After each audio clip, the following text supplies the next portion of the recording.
హైదరాబాద్లో ఓ కిడ్నాప్ ఓ మిస్సింగ్ సంచలనం సృష్టిస్తోంది. బైక్ పై వచ్చి ఓ అమ్మాయిని కిడ్నాప్ చేసి తీసుకెళ్లాడు కిడ్నాపర్. మెరుపు వేగంతో వచ్చి యువతిని ఎత్తుకెళ్లిపోయాడు.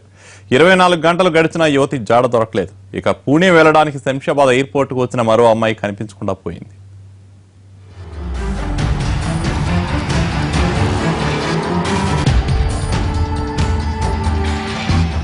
చదువుకోవడానికి వైజాగ్ నుంచి పూణే వెళుతున్న యువతి మిస్సింగ్ కేసు కలకలం రేపుతోంది. వైజాగ్ నుంచి శంషాబాద్ ఎయిర్పోర్టుకు చేరుకున్న కైరవి శర్మ పుష్పక్ బస్సులో సిటీలోకి వెళ్లింది. ఆ తర్వాత కనిపించకుండా పోయింది. తన కూతురు వచ్చిందా అని పూణేలోని స్కూల్ కు ఆమె తండ్రి అరవింద్ శర్మ ఫోన్ చేసి ఆరా తీయడంతో అమ్మాయి మిస్సింగ్ వ్యవహారం బయటపడింది.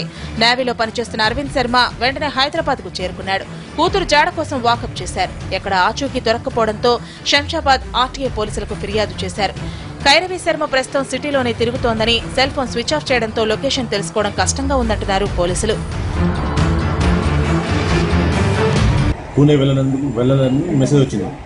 మెసేజ్ రావడంతో హైదరాబాద్లో దిగిందని తెలియడంతో పోలీసులు మాకు అప్రోచ్ అయ్యారు. ఏమో హైదరాబాద్లో దిగింది, ఆమె ఎక్కడికి వెళ్ళిందో తెలియదు అందుకు ఫిర్యాదు చేస్తే మేము ఆ విషయమే మిస్సింగ్ కేసు నమోదు చేసి దర్యాప్తు చేపట్టాము. దర్యాప్తు చేపట్టి ఫ్లైట్లో దిగింది. హైదరాబాద్ ఫ్లైట్ దిగి ఎయిర్పోర్ట్లో పుష్పక్ అనే బస్ ఎక్కినట్టు మాకు సీసీ ఫుటేజ్ వచ్చింది.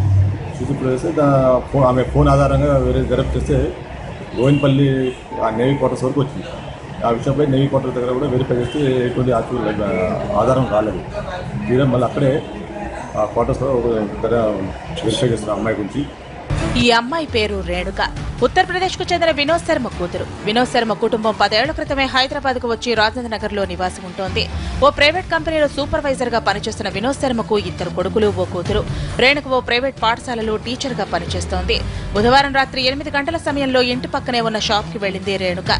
షాప్ లో సరుకులు కొని ఇంటికి తిరిగి వస్తుండగా హెల్మెట్ పెట్టుకుని బైక్ పై వచ్చిన ఓ వ్యక్తి రేణుకను అడ్డగించాడు. రేణుక చెయ్యి పట్టుకుని బైక్ పైన తీసుకెళ్లేందుకు ప్రయత్నించాడు. రేణుక తప్పించుకోపోయింది. ఇద్దరి మధ్య వాగ్వివాదం జరిగింది. కానీ ఆ ఆగంతకుడు రేణుకను ఈడ్చుకుంటూ బైక్ పైన తీసుకుని వెళ్లిపోయాడు. బండి ఆపని హెల్మెట్ ఇట్ట అనుకున్నాడు. అనుకుని వచ్చి ఇట్లా చేయబట్టి నువ్వు అన్నాడు. కైకు కైకు అన్నది ఆమె హిందీలో. నువ్వు నాడు అంటేనే ఎక్కించుకొని బండి చాలు చేసుకొని చాలా స్పీడ్ లో పోయాడు. जबरदस्ती बैठा के सीधा रोड से निकल गई। वो कुछ चिल्लाया, कोई सब पुकारा, कुछ भी नहीं करी। आप लड़की चिल्लाया, बाद में यहाँ से दौड़ के नीचे जाते जाते वो निकल गई। అక్కడ ఎక్కువ మంది జనం లేకపోవడంతో కిడ్నాపర్ ను అడ్డుకోలేకపోయారు. రేణుకను కిడ్నాప్ చేశారన్న విషయం తెలుసుకుని కుటుంబ సభ్యులు ఘటనా స్థలానికి పరిగెత్తుకుని వచ్చారు.